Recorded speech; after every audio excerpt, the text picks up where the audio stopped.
Welcome to the Law Dad Roy podcast, featuring trial dad and trial lawyer Roy Willie. Join us as we break down the biggest cases, the legal strategies that shape justice, and the stories behind the courtroom victories. Whether you're a legal pro, a curious mind, or just here for the ride, this is the podcast for you. Let's talk law. Let's talk justice. Let's talk winning.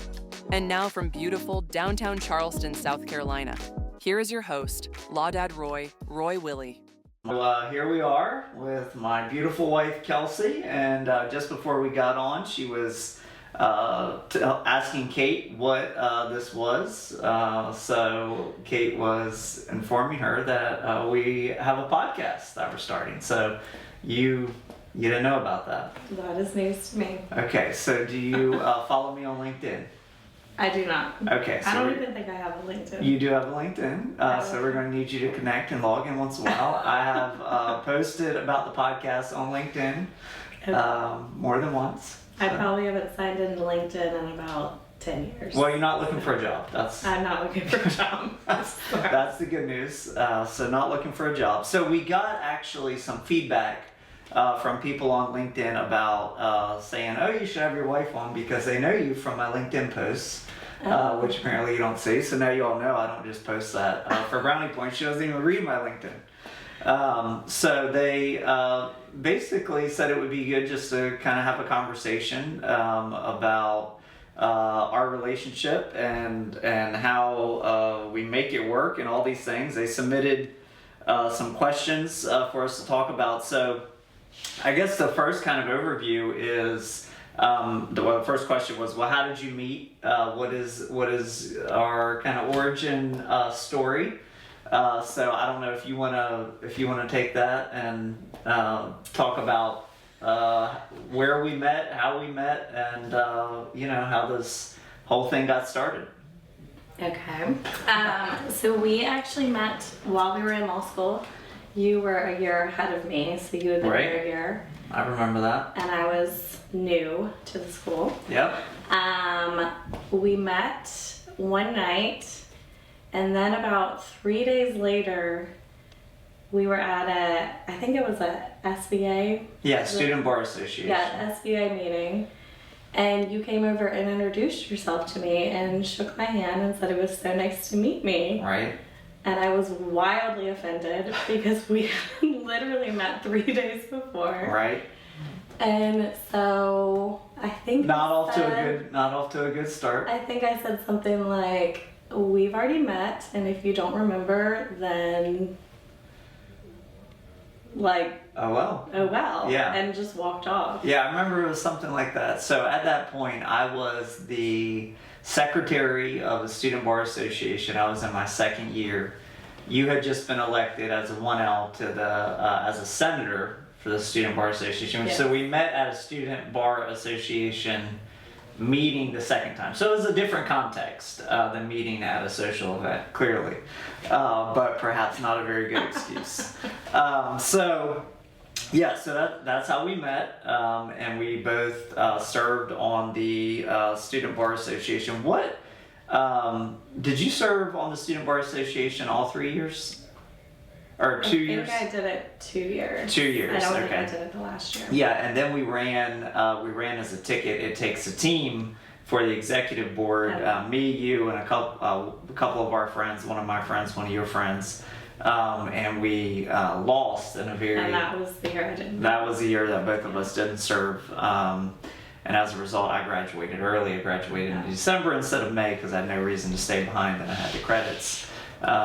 And we got on with it at that point. And at that point, you were working while going to law school. I worked from day one. Yeah, from day one. And you were, what was your, So I think I had a couple jobs, but my main job was I was basically in charge of the RAs at the College of Charleston. Right. Residential advisors, or what are they? I can't remember. Residential assistants. Assistants, okay. Which are basically the people that roam around the dorm making sure there's no trouble. Right. But so about... No weed, no alcohol, no fights. Yes. Yeah. About 15 of them reported to me, and I oversaw them. Right.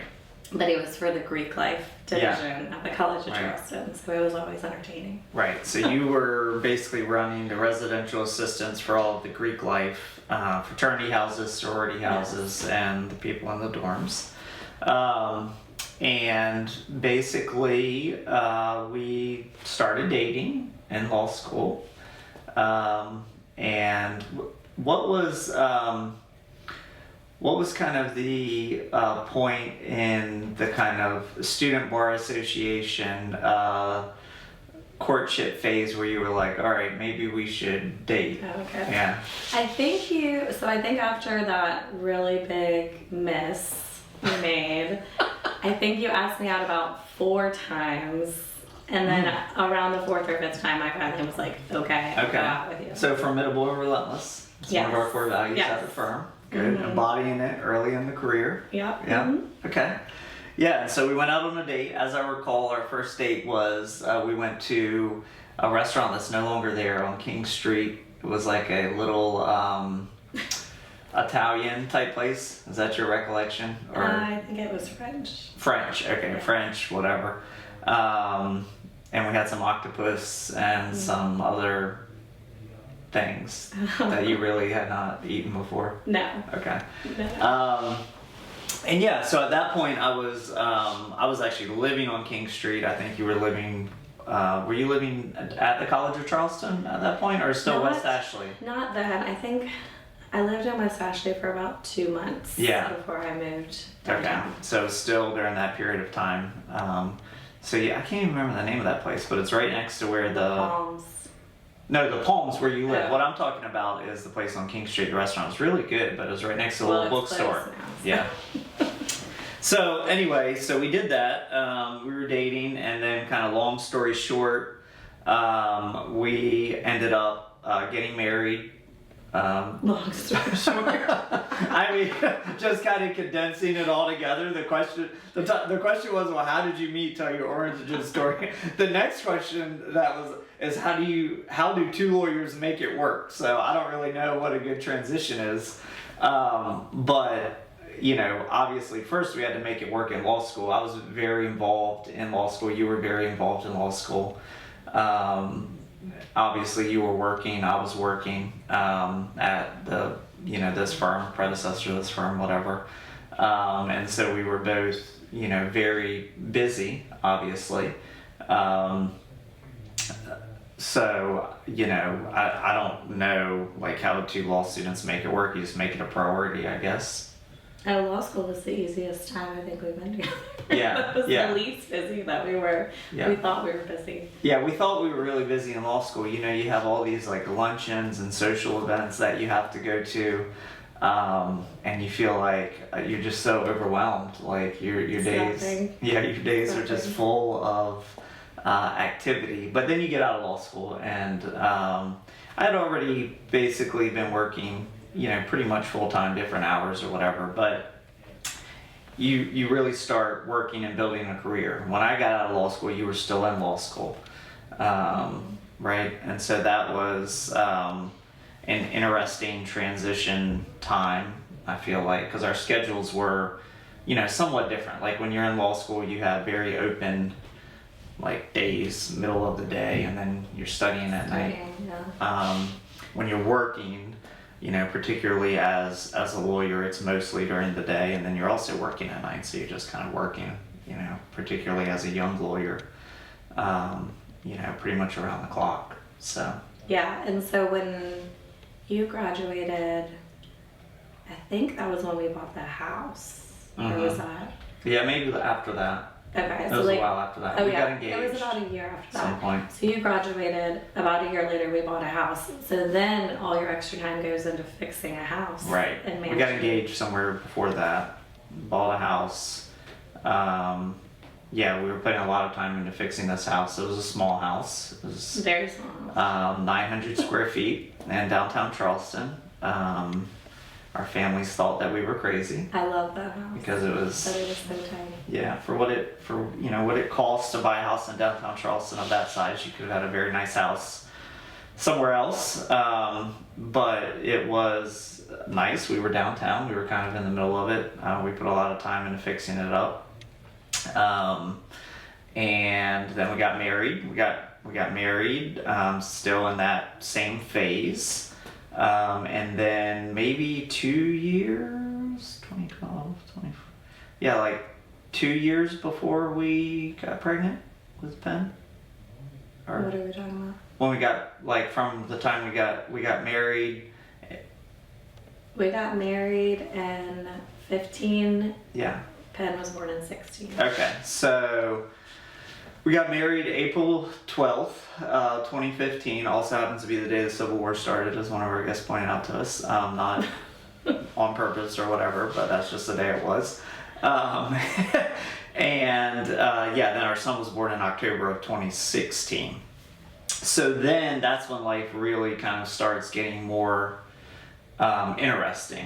And you feel like it's way more hectic, right? Because at that point, well, that's an interesting story. So once we got pregnant, we decided that we probably could not live in a 900 square foot house mostly because the house did not have a bathtub. Yeah. So you were really concerned about being able to give the baby a bath. Where would the baby take a bath? Right. I suggested the kitchen sink, but the problem with that was the house was so small, the kitchen sink was like split into two. Yeah, it was a tiny sink. It was a tiny sink. So it was like two sinks in the corner of the counter, with everything in the middle. It was a very weird setup, but it was a very small house. So you decided that we probably need to start looking for another house. Mm-hmm. We had a great realtor friend, Leslie Turner, who's also a lawyer, owns a real estate brokerage in town now called Maison. She was somewhere else at that point in time. So basically, she went to work helping us find the house. It was, She found us the first house, the second house, and the third house. That's true. Yeah, she's found us all of our main houses. It was very, very difficult. We wanted to be either downtown or on Sullivan's Island. And as kind of a young, literally just starting out lawyers, it was difficult to find something that was big enough that we could afford. Charleston was really taking off at that point in time. What are your memories about that house search? Some of the houses we looked at that I took you to. I feel like we looked at every house in Charleston. We still drive by places. I'm like, do you remember that one? Do you remember this? Like, Yeah. We walked in so many houses. It was unreal. But we ended up closing the day before Penn was born. Yeah. So we closed on the second house, and the next day we went to the hospital and Penn was born. Yeah, and the owners of that house, the house we bought on Gibb Street, people had not lived in it for several years. It was owned by a doctor, and basically, even before we closed, they allowed us to have access because they knew we had this baby coming, to try to get the nursery ready, because no one had lived there. I mean, it was not in great condition. Yeah, so we did get it painted before. Yeah, we got it we left painted. the hospital. We got the kitchen blocked off. The kitchen was not usable. I mean, for lack of a nice term, right? Yeah. What are your memories about that kitchen starting out? Asbestos? I don't know. Like, what? Yeah, it was bad. So it had like these old black white tiles. It was bad. So we blocked that off. We had people come in and basically tear everything out, and we started over on the kitchen. But interesting part was, so probably moving into the nursery the day we closed put you into labor. Fair. You weren't doing that much heavy lifting, but it was a lot of stairs, and it was a lot of... Well, and we didn't even finish it. My mom and your Right. mom ended up kind of putting the nursery together while we were at the hospital. Right, because we had to go to the hospital. So we're at MUSC. That's a whole other podcast experience, but whatever. And we had this baby.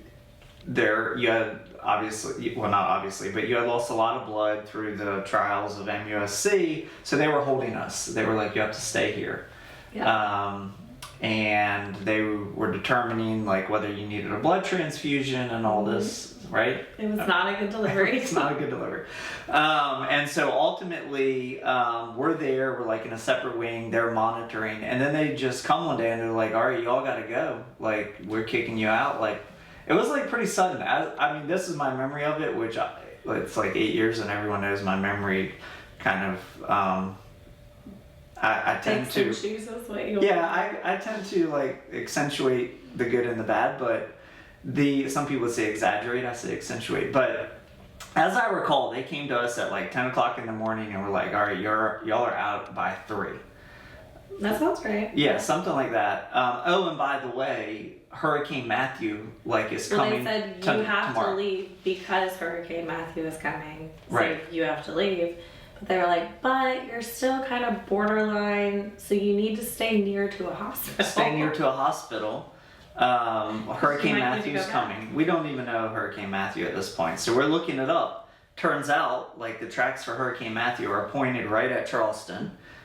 This house that we had just purchased that no one had lived in for like 10 years is literally 2 blocks from the Battery, from Charleston Harbor, like where all the water comes in during hurricanes. It's a place that floods, where the roads become impassable. We knew all that, like buying it, but we also didn't expect to like be having a baby and a hurricane coming all at the same time. And we're like, well, this is where we live. And they were like, oh, well, you shouldn't go there. Yeah, they're like, you shouldn't But go you're there. kicking us out. And we're like, well, where should we go? We have nowhere to go. Like, that's our house that we bought, and we had sold the other house. So that was like the closing kind of thing, is the other house sold at like the same time, basically, or whatever. Probably, yeah. So anyway, they kick us out. They're like, figure it out, basically. So we do, ish. So I left. You left with your parents, With my evacuated because they said you need to be near a hospital. Yeah, We knew that even though our house was near the hospital, we wouldn't be able to get to the hospital because we didn't have a boat in the driveway. Yeah, so the baby and my mom and dad and I went towards Virginia, and that was a journey.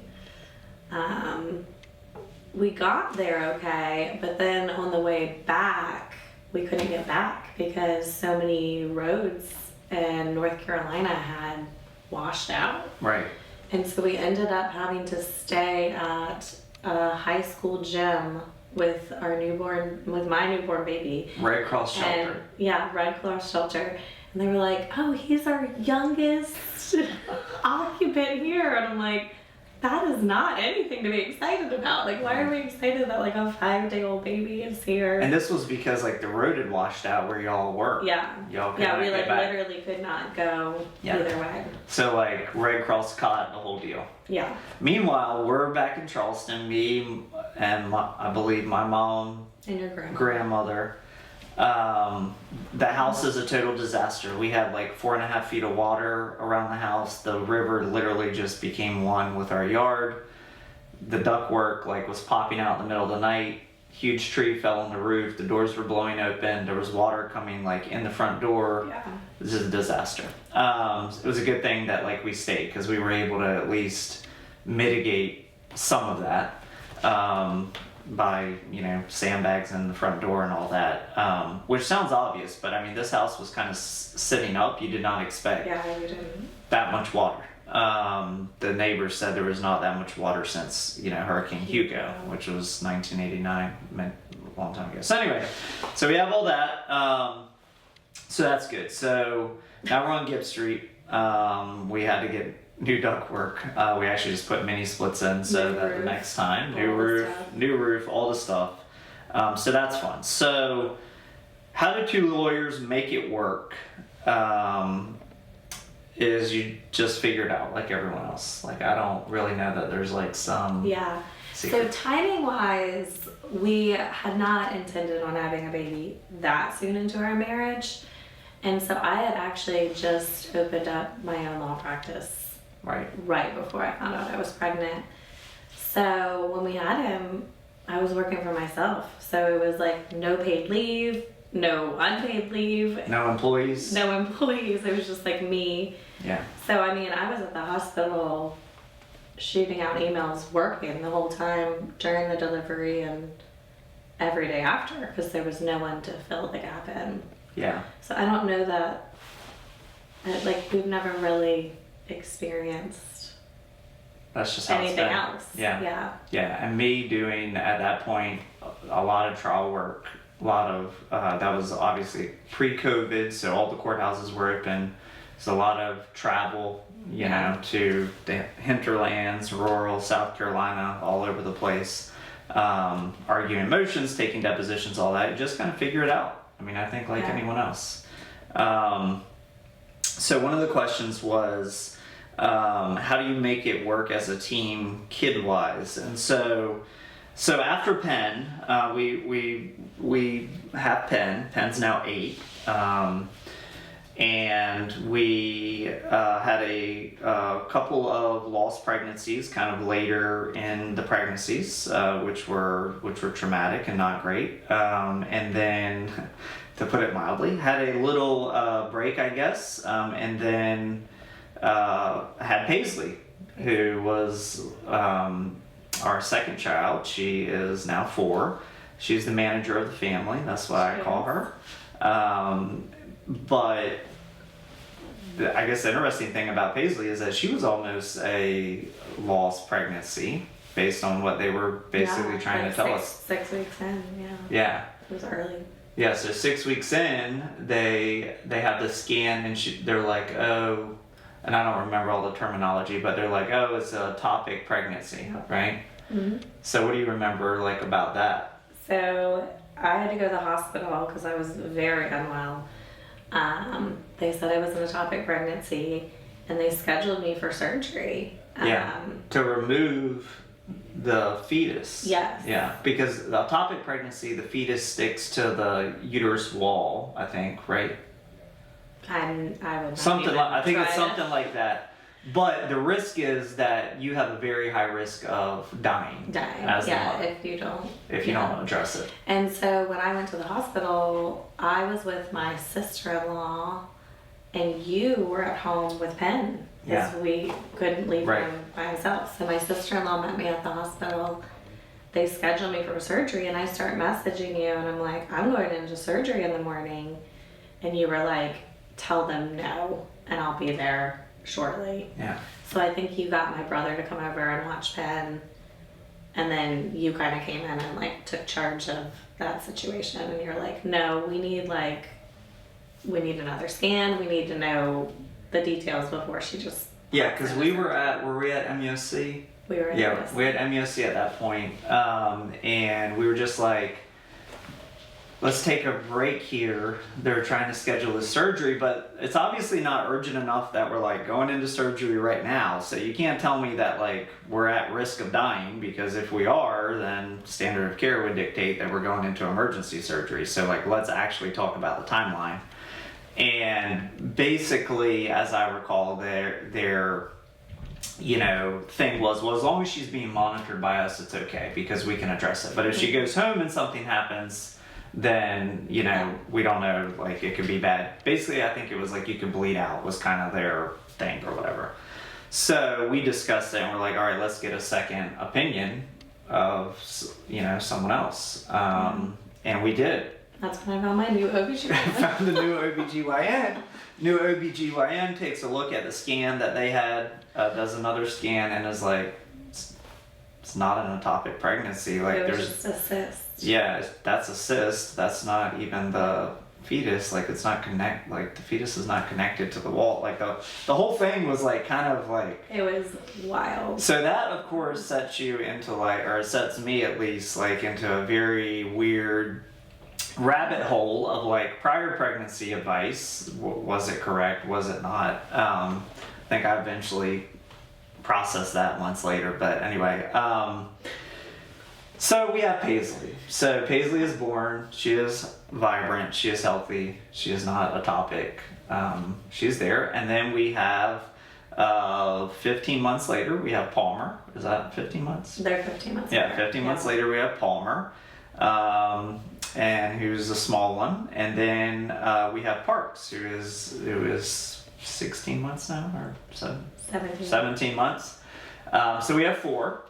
So time-wise, time management obviously is very important in our family. It's very important to me as a person. It's very important in our family, and how do you make it work kid-wise? I mean, I think that my response to that would be that you have to manage your time, but you also have to be flexible because things happen. I don't know what your kind of reaction or thoughts are. Well, I think like as more kids piled on, I did start taking less work at work. Yeah, you stopped growing your practice and kind of got like, into maintenance phase. Yeah, so like I'm still working, but Yeah. I'm not working 50 hours a week anymore. Right, you have a paralegal that takes some I of the now load. have a paralegal. She's very helpful. So I'm not by myself anymore. And then the 3 youngest only go to school until about noon. So I try to fit most of my work day into the morning. Yeah. And then once I pick them up at noon, it's full on kids until they go to bed. And then once they go to bed, if I still have like work I need to catch up on, I catch up on it then. But I think we just kind of adjusted our schedules to work around the kids' schedule. Yeah, I mean, so like we try to, I feel like, split it up. So I do drop-offs, you do pickups mostly, although I generally pick up our oldest son because he has sports.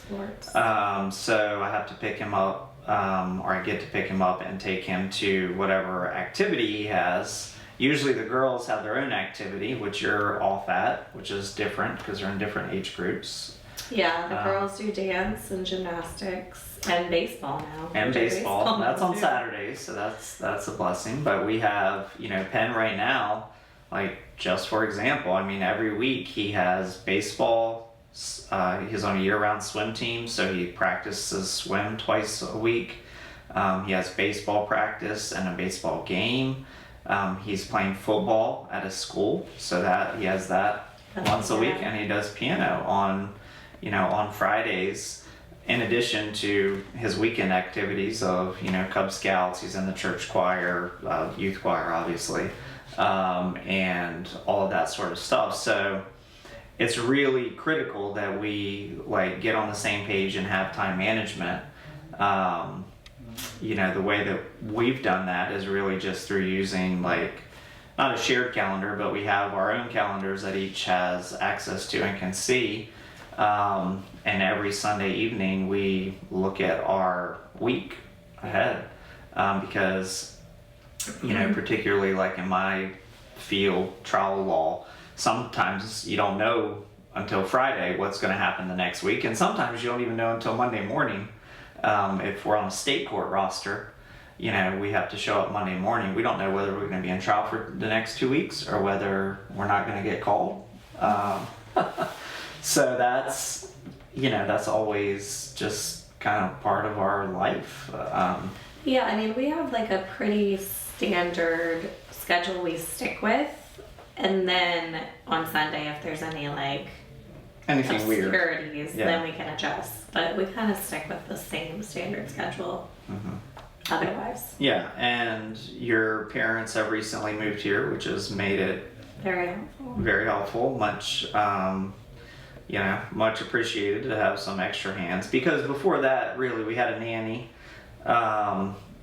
Bailey, who was there part-time. Yeah, part-time, but pretty much every day. I mean, she was there 2 days a week. Okay, 2 days a week. All right, well, it's not like every day, but she would also fill in. I mean, she was happy to fill in. Yeah, she would fill in. We had other people that were on call, essentially, that we could get help from. But Bailey went to law school and moved away, and then Cleo, got out of. Cleo had been with us since Penn was a baby. Probably 6 months old. Yeah, went through college, grad school, the whole thing, and then got like a real job, so to speak. Married recently. Got married. Penn was the ring bearer. So then we just had to like figure it out on our own, because we were like, all right, we can either double down and like go out. I don't even want to tell you all about like the search for a nanny, like what that looks like. That is a nightmare. We had some really bad experiences. We did, and so we just decided that we didn't want to go through that again. We would rather just try to figure it out. Yeah. And so that's, it's all about just trying to figure it out, and that's what we've done pretty consistently. So another question was, how are the arguments? And so, I don't know, maybe you can kind of take that one. I mean, I don't know what I would love to hear your take. my take on how are the arguments. So, I mean, first of all, I don't like there aren't really that many arguments. That's what I just said when I went. Yeah, like I don't think there are arguments. Yeah. It's very rare that we argue. Yeah. Or if we do, it's pretty much like this.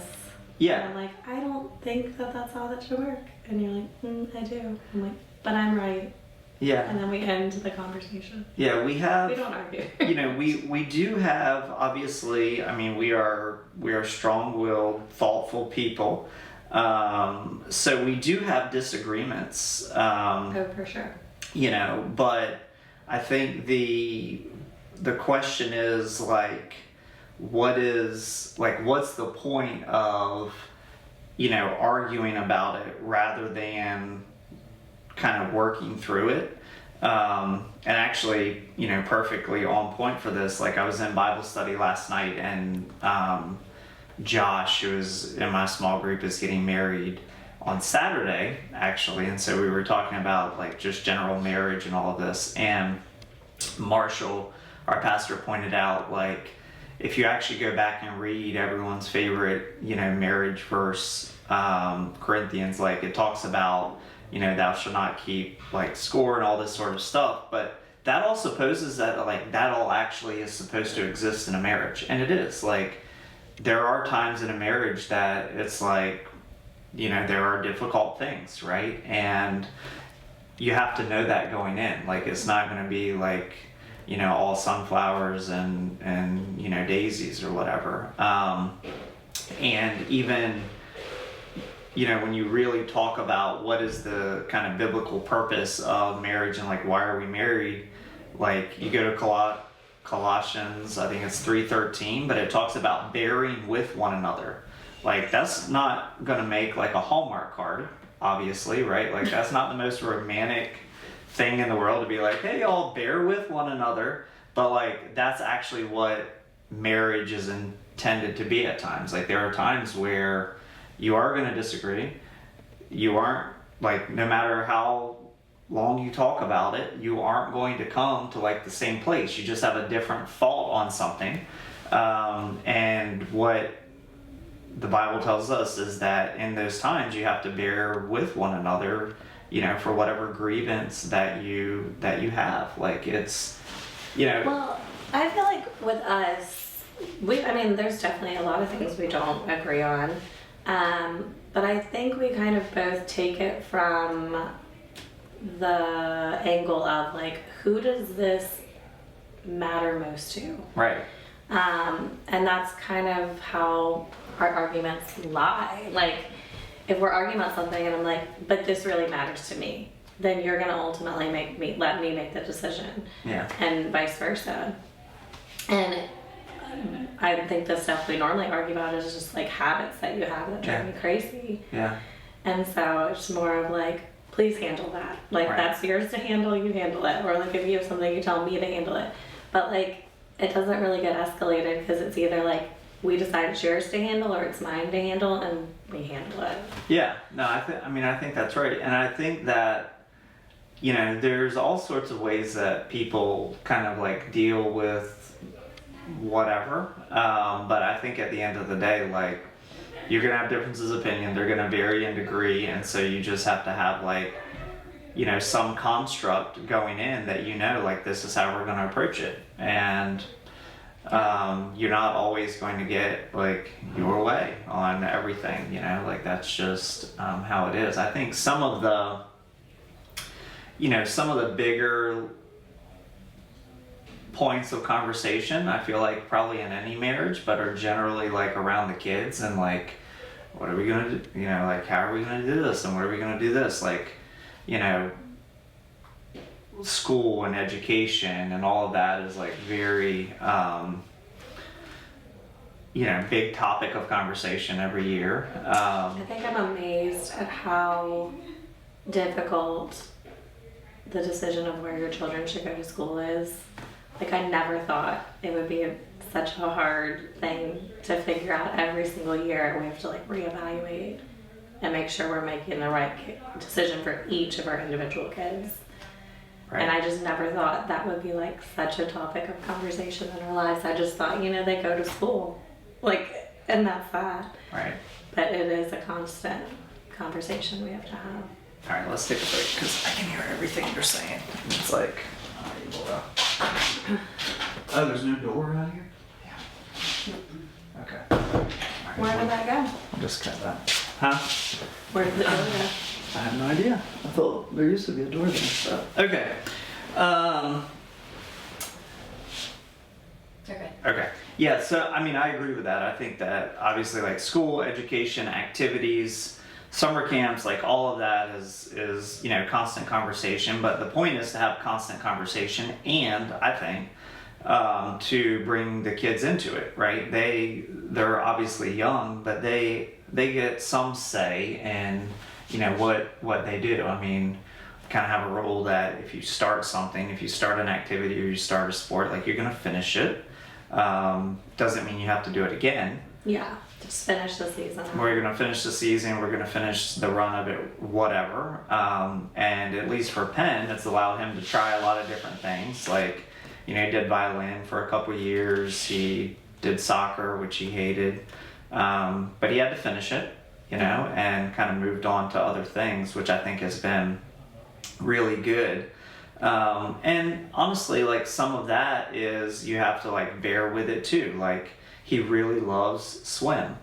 It is very time consuming. It is very time consuming, like sport. You know, last 2 weekends ago, you were out of town for a baby shower of one of your friends. So Penn and I are, you know, off to a 2-day swim meet, 3.5 hours away, all day sitting at a pool for watching him swim, like maybe a total of 2.5 minutes. But he loves it, you know, so if that's kind of what he is passionate about and loving, like we'll support that, we'll do that in the moment. And we'll just have to figure out how to make it work. Thankfully, we had your parents who were able to come and watch the other kids. But, you know, that's like, again, just figuring it out goes so far when you have a commitment to like, we will figure it out. We'll figure it out. I mean, I say that all the time. We'll figure it out, whatever it is. You know, we will figure it out. And we're not going to, you know, too blessed to be stressed, like trust in God and do the next thing, like just keep moving forward. I feel like we do that, you know, relatively well. I mean, we're not perfect, obviously, but. Yeah, I mean, we have like a couple of things we've stuck hard and fast to throughout the whole marriage. Like when we got married, remember, I told you that. Part of our marriage counseling. I told you that I would only marry you if we agreed that we would take a vacation, just you and I, every single year. And that once we had kids, we would take the kids on at least one family vacation every single year. Right. And knowing that I'm not a big vacation person. You have pushed back on that when the times have come for vacations, but in the end, you always say thank Honor you. my commitment. And you always say it was a good idea and that I was right. And there's a few things like that I think, I mean, even though you don't want to do them, they turn out to be what should be done. Yeah. And vice versa. But there's not very many hard and fast things that we have. Yeah, I mean, the vacations was a big one. I'm not a vacationer. I like to work. I like to be productive and active. And So for me, like vacationing, not a priority, not For something. me, But it is for you. quality time Right. needs to be scheduled out, Understood. or I would not give any Yeah, quality we're not time. relitigating it. I'm just Yeah. stating kind of my point. And we, so we do that. Yeah. We do that. We're going in. It's become harder to find someone Harder. to babysit. Yeah, it's become harder. When you had more kids, but Right. We've kind of scheduled it and set it aside, and so that is good, and that. But I do think you have to make time for one another, or it just falls through the cracks. No, I totally agree with that. People always ask like, what's your marriage advice or whatever, and Kay Hearn told us when we were preparing to get married, and well, actually after we were married, I think when we were having our first child, you were pregnant with Penn. She said, just remember that the baby is born into your life, not the other way around. And so the way, kind of the way she put that, I think for me was really powerful, because so many people, when they become parents, their lives become all revolving around that child and that baby and what that baby needs. And they forget that what that baby needs more than anything in the world is a strong set of parents, right? That are setting an example and showing the baby how to interact in the world. And the way you interact in the world is you live your life and you take care of your responsibilities, but you don't let your responsibilities kind of dictate the rest of your life. And so we tried to make a commitment to do that. I mean, Penn, at the time he was born, we had a lot of political stuff going on, like actual politics, not like amongst ourselves. We had a lot of friends that were running for office. We were kind of at that point in our life, and so Penn became kind of like a regular at political functions and church functions, and lawyer functions were kind of his three things. What he took out of that is he doesn't want to be a lawyer. He's very adamant about that. He does not want to be a lawyer. Which is fine. But I think that perspective was really important. And I feel like that we have always, as we've had additional kids, they become part of the fold, part of whatever life it is that we're living at that point. We don't dictate it around, we have to have a baby, which means we got to be home by 1 o'clock because that's nap time. No, like our kids have always... They can nap wherever. They can nap wherever, Literally or wherever. not. Or not. If they don't nap, that's on them. And some kids are nappers and some kids are not. Mm-hmm. And that's okay. We have a 4-year-old that ever since she was 2, like she will tell you when she needs to go to bed. Yeah, she'll say, I'm ready for bed. And she'll take herself to bed. She'll take herself to bed. Sometimes it's 5:30 in the evening. Sometimes it's 10 p.m. 10 p.m. And so you just work with that. But No, she has a bedtime. She just she has a not bedtime. ready. She is not ready. Right, but she's never been a napper. She's not a napper. You put her in a nap, she just plays. So that is what it is. But I think kind of at the base of it, like the takeaway for me is like, figure it out. Come up with a system, a process, kind of a construct that works, and then just be willing to figure out whatever doesn't fit perfectly within that, within that system. Well, and you have to be flexible. Yeah. Flexibility is key. Flexibility is key. So speaking of flexibility, you did not know that we were doing a podcast, or what really... You do listen to podcasts.